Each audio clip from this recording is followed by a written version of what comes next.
Olá, boa tarde, seja muito bem-vindo. Nós estamos ao vivo, agora são 15 horas e 30 minutos, pontualmente pelo horário de Brasília. Eu sou o Kleber Werneck e a partir de agora você confere comigo as principais notícias nesta edição da tarde do Redação Hit. E olha só, uma plataforma de petróleo pegou fogo e explodiu na Bacia de Campos, no Rio de Janeiro. E por causa do incidente, um funcionário caiu no mar. Outras pessoas que estavam a bordo também tiveram ferimentos e queimaduras. Com a explosão na plataforma PCH, um funcionário ficou ferido ao cair no mar da Bacia de Campos, no Norte Fluminense. A informação é do Sindicato dos Petroleiros do Norte Fluminense e foi confirmada pela Petrobras. O incidente aconteceu por volta das 7h30 da manhã e as chamas foram rapidamente controladas. Imagens feitas por navios que estavam próximos mostram uma densa fumaça que tomou conta da plataforma. Ela fica a cerca de 130 quilômetros da costa da cidade de Macaé. Segundo o Sindipetro, o trabalhador foi resgatado do mar com queimaduras. No momento da explosão, no total, 176 pessoas estavam na plataforma. A Petrobras informou que o homem que se feriu prestava serviço para a companhia recebeu atendimento em embarcação de apoio. A companhia acrescentou que ele sofreu queimaduras leves e estava consciente. A Petrobras afirmou que a plataforma não produz petróleo desde 2020. As equipes não essenciais foram desembarcadas para que a integridade das instalações seja avaliada. Uma comissão vai apurar as causas do incidente. Olha, e de acordo com a Petrobras, as pessoas que estavam a bordo na hora do incidente na plataforma estão bem. Tá aí uma boa notícia. Olha, e por falar em boa notícia, o missionário R.R. Soares entrou na segunda semana da campanha Acende uma Luz. Ele vem percorrendo vários países da Europa, pregando a mensagem de Cristo e transformando a vida das pessoas. O missionário R.R. Soares saiu de Bucareste, na Romênia, país em que passou 4 dias visitando várias cidades e chegou a Viena, capital austríaca. Lá, ele fez, nesta segunda-feira, mais uma pregação da palavra de Deus e levou muitas bênçãos e transformação por meio da campanha Acende uma Luz. A missão do homem de Deus na Europa começou há uma semana e o missionário já passou por 3 países antes de chegar na Áustria, Espanha, Hungria e Romênia para levar fé e luz a milhares de vidas. Até o próximo domingo, quando finaliza a campanha Acende uma Luz, o líder da Igreja Internacional da Graça de Deus, R.R. Soares, ainda passa por mais 5 países: França, Bélgica, Portugal, Itália e Inglaterra. Em Londres, no dia 27, próximo domingo, o missionário encerra a campanha internacional que passou, no total, por 9 países da Europa. Assim, a campanha Acende uma Luz cumpre a missão de espalhar a palavra de Cristo e levar muita fé e esperança de dias melhores. Olha, e para falar mais sobre essa grande campanha que o missionário R.R. Soares está fazendo pela Europa, nós vamos agora conversar com um convidado muito especial, o pastor Elvis Xavier, que é o líder da Igreja Internacional da Graça de Deus de Londres, no Reino Unido. Boa tarde, pastor Elvis, seja muito bem-vindo, grande prazer recebê-lo aqui no nosso jornal. Muito boa tarde, Kleber. Boa tarde a todos os telespectadores da HIT. É um prazer estar aqui com vocês. Pastor, nós já tivemos a oportunidade de fazer várias reportagens, eu lembro muito dos especiais de Natal, também das ações sociais que você comandou na igreja, mas para as pessoas que não te conhecem, porque nosso público é bastante amplo, atinge o país todo, até outros países. Eu peço, então, que você, primeiro, conte um pouco da sua história, para as pessoas que nos assistem, há quanto tempo você está aí na Europa e como é que foi o seu caminho ministerial até chegar aí, pastor? Olha, se eu fosse parar para contar exatamente tudo o que eu já vivenciei ao entrar na Igreja da Graça aos meus 15 anos aí na sede de São Paulo, já com o pastor Jaime de Amorim Campos, missionário R.R. Soares, teria muito tempo a contar. Mas o que eu posso adiantar é que aos 15 anos eu me encontrei na Igreja da Graça, sede de São Paulo.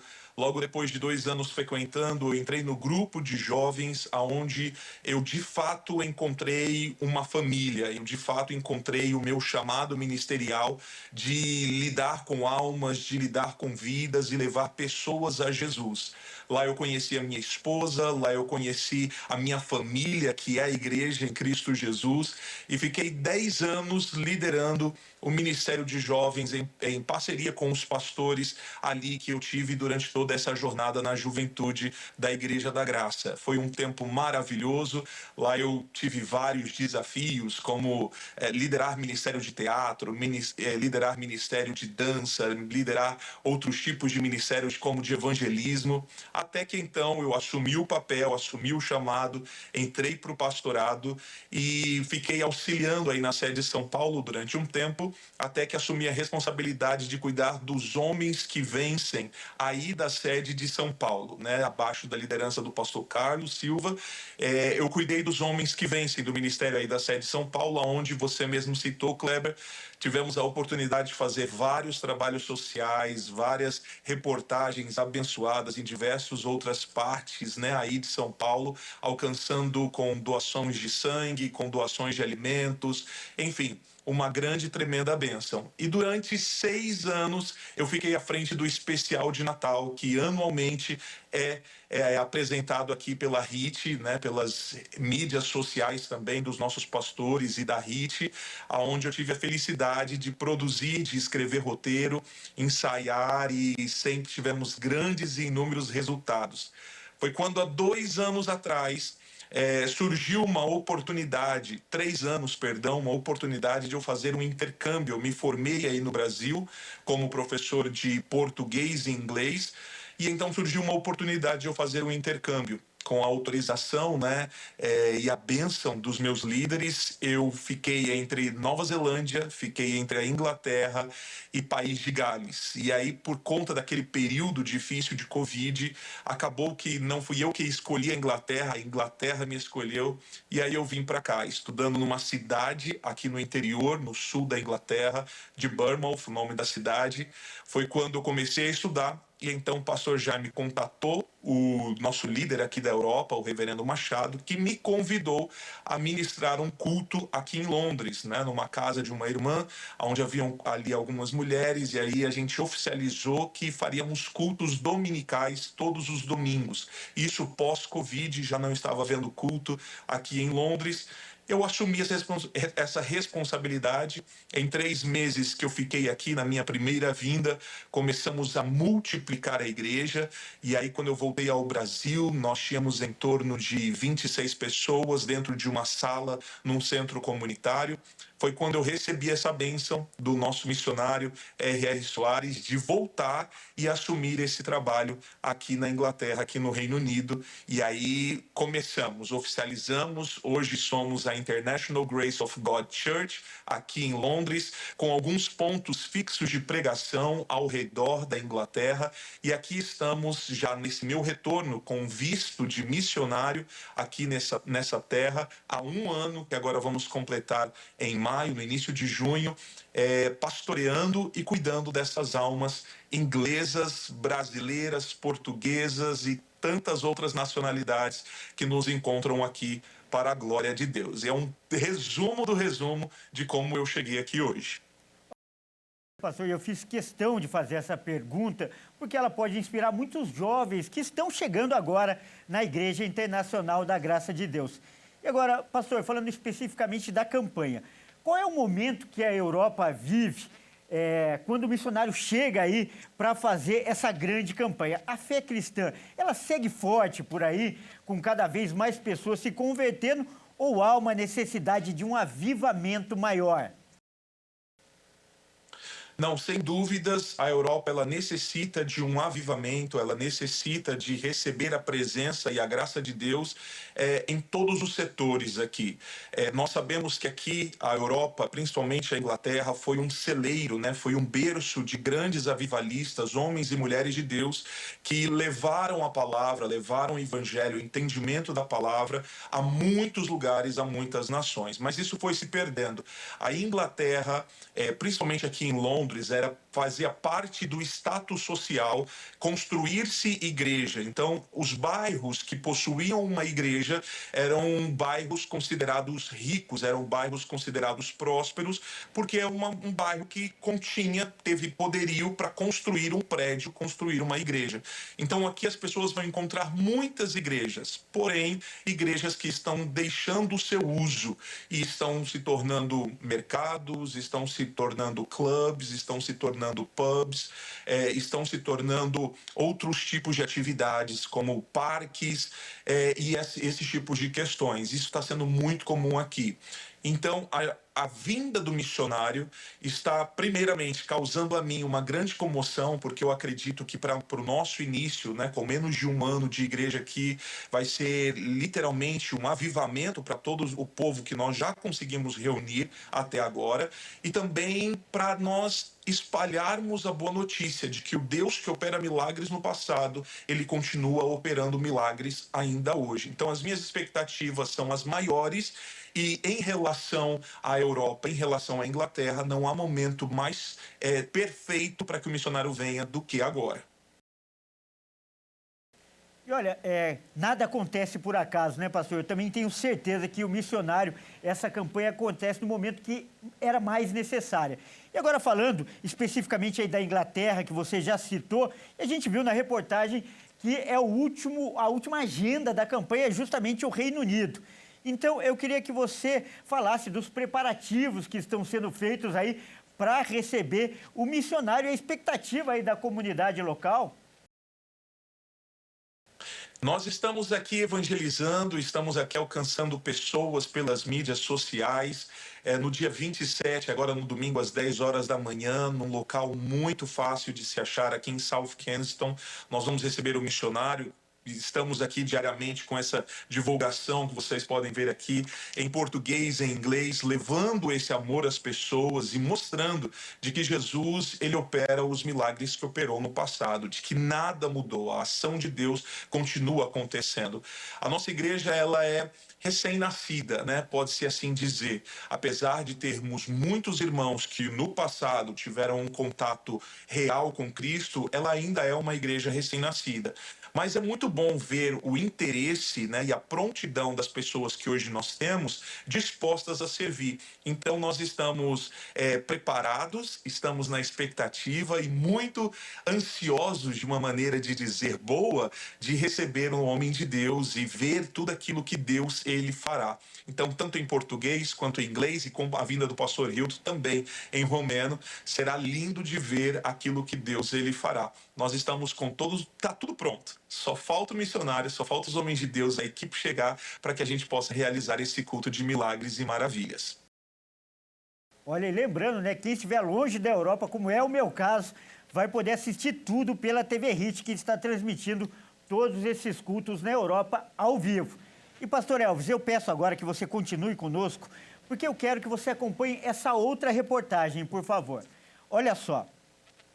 Na Inglaterra, uma liminar quer proibir cristãos de pregarem nas ruas de 2 cidades. A justificativa das autoridades locais é que os evangelistas de rua estariam perturbando os pedestres. Vamos ver. Uma decisão liminar quer proibir cristãos de pregarem nas ruas das cidades de Farnborough e Aldershot, na Inglaterra. O Conselho Municipal de Rushmoor, em Hampshire, um condado da Inglaterra, solicitou a medida em fevereiro deste ano, acusando evangelistas de rua de causar perturbação e angústia ao público e às empresas locais. O Conselho afirmou que não quer de forma alguma impedir a liberdade de expressão, mas a documentação inicial Confidencial revelou que o conselho pretendia combater a pregação e argumentou que seria permitido colocar material escrito em um suporte ou no chão para que outros levassem consigo. De acordo com o conselho, nos documentos estavam registradas queixas de incômodo público, especialmente com relação ao uso de alto-falantes altos e à abordagem agressiva de pessoas nas ruas com imposição das mãos sobre crianças sem a permissão dos pais. Um porta-voz disse que o conselho iniciou a ação em resposta a moradores e empresas que reclamaram sobre o comportamento exagerado de alguns pregadores de rua nos centros das duas cidades ao longo de quase 2 anos. Ainda segundo o conselho, a ação legal não tem a intenção de impedir grupos pacíficos de qualquer fé, incluindo o cristianismo, de pregar ou de impedir a liberdade de expressão.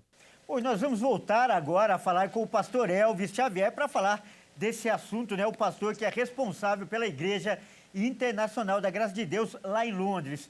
Pastor, essa notícia, claro, causou espanto e até polêmica entre os cristãos aqui, mas nada melhor do que saber a opinião de quem está aí e acompanha tudo de perto.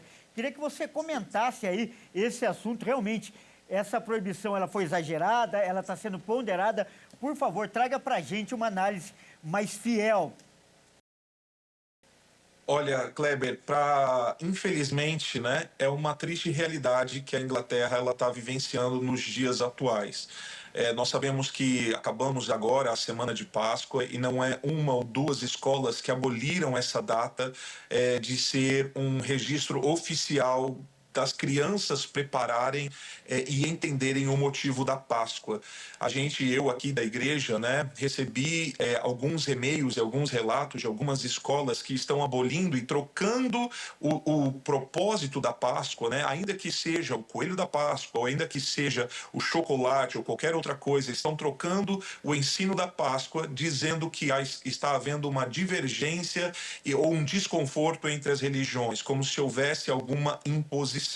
Então, sim, é uma triste realidade que está acontecendo ao redor, só que ao mesmo tempo em que eu vejo que estão tentando limitar a pregação da palavra de Deus através desses conflitos, achando que eles mesmos estão dizendo se sentirem desconfortáveis com a pregação da palavra de Deus, estão cutucando muitos cristãos que estão voltando a se movimentar. Aqui, com as pessoas que vierem a participar ou assistir algum culto de um inglês, vai ver que é muito diferente os cultos ingleses dos cultos aí do Brasil, né? São cultos realmente onde as pessoas entraram numa monotonia, onde muitos ingleses, eles ficam apenas nos instrumentos, no silêncio, em ouvir a palavra e vão embora. A gente não consegue distinguir muito bem quem é cristão e quem não é aqui dentre todo o povo. No entanto, diante de notícias como essas, como estão abolindo a Páscoa da escola, ou estão proibindo a pregação em praça pública, em parques ou em movimentos, muitos outros grupos de cristãos estão se levantando.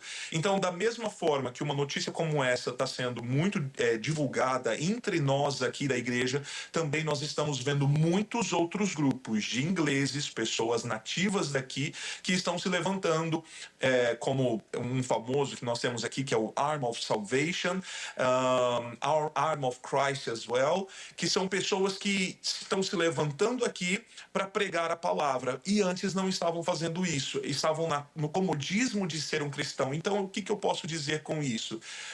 Está acontecendo, mas estão simplesmente cutucando o que estava parado para que volte a movimentar e aí os cristãos saiam das igrejas e voltem a pregar, voltem a multiplicar.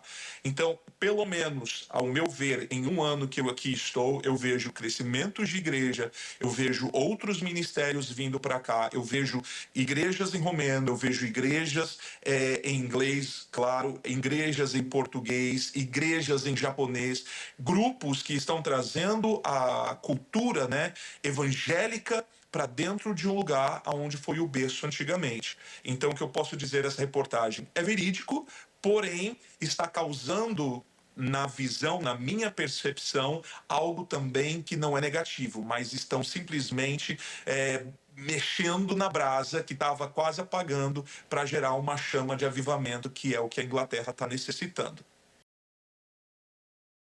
Notícias como essa só valorizam o trabalho que você faz e principalmente essa campanha do missionário R.R. Soares pela Europa.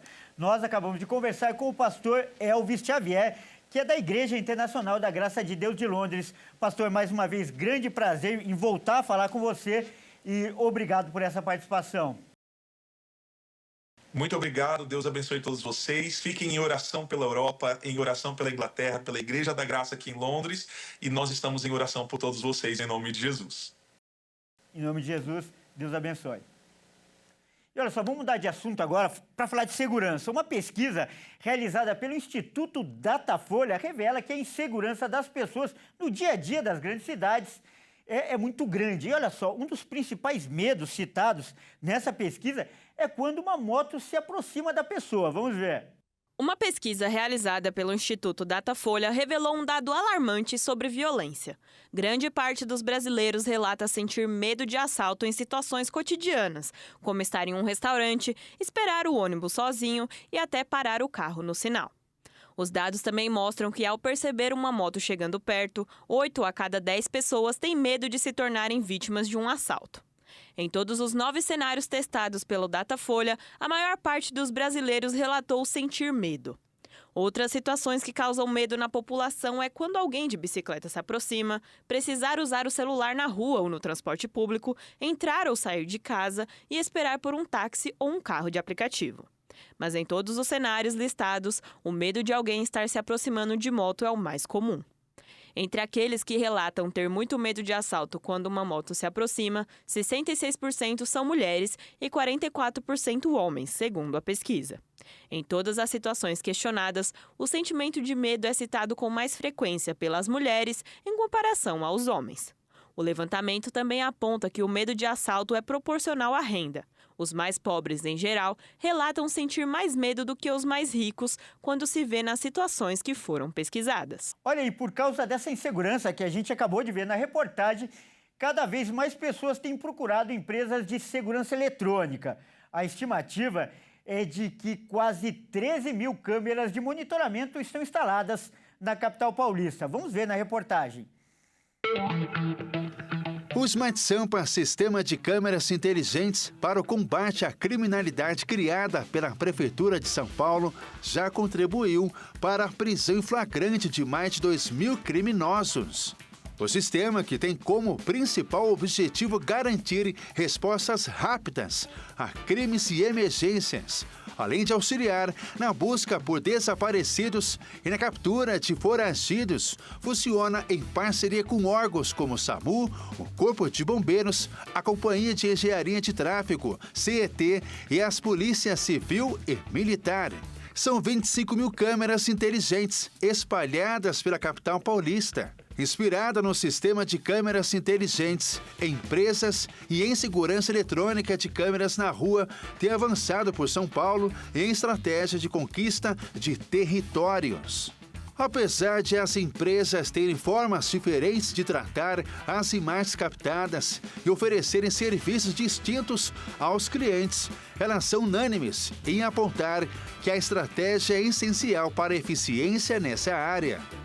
As torres da empresa têm um alarme sonoro que pode ser acionado remotamente, uma companhia ligada à central e áudio bidirecional que permite que o operador converse com alguém que lhe pareça em atitude suspeita. São conjuntos de câmeras instaladas próximas e um mesmo bairro que permitem que a empresa consiga as imagens não só do momento em que o crime for cometido, mas também de momentos anteriores e posteriores, de forma a saber de onde a pessoa veio e por onde fugiu. As empresas dizem que não fazem o reconhecimento facial nem serem capazes de identificar proprietários de carros por não possuírem acesso aos dados do sistema de segurança pública. Mas admitem, no entanto, a operação de dados próprios que permitem, por exemplo, identificar o retorno ao bairro de alguém ou um veículo envolvido em algum incidente já identificado por elas. Essas informações costumam fazer parte do relatório encaminhado para as autoridades policiais. Qualquer pessoa jurídica, consórcio liderado por empresa, grupo de empresas ou concessionárias de serviço público pode se cadastrar para compartilhar imagens, desde que cumpram os requisitos estabelecidos no edital do programa. Hoje, as empresas especializadas em segurança eletrônica já contam com cerca de 12.500 câmeras espalhadas na capital paulista. Somando as empresas e as 25.000 câmeras inteligentes do programa na Prefeitura de São Paulo Smart Sampa, chegamos a um total de 37.500 câmeras. Cada vez mais nos sentimos em um reality show do Grande Irmão baseado na publicação de George Orwell, o livro de 1984, onde pessoas são constantemente vigiadas.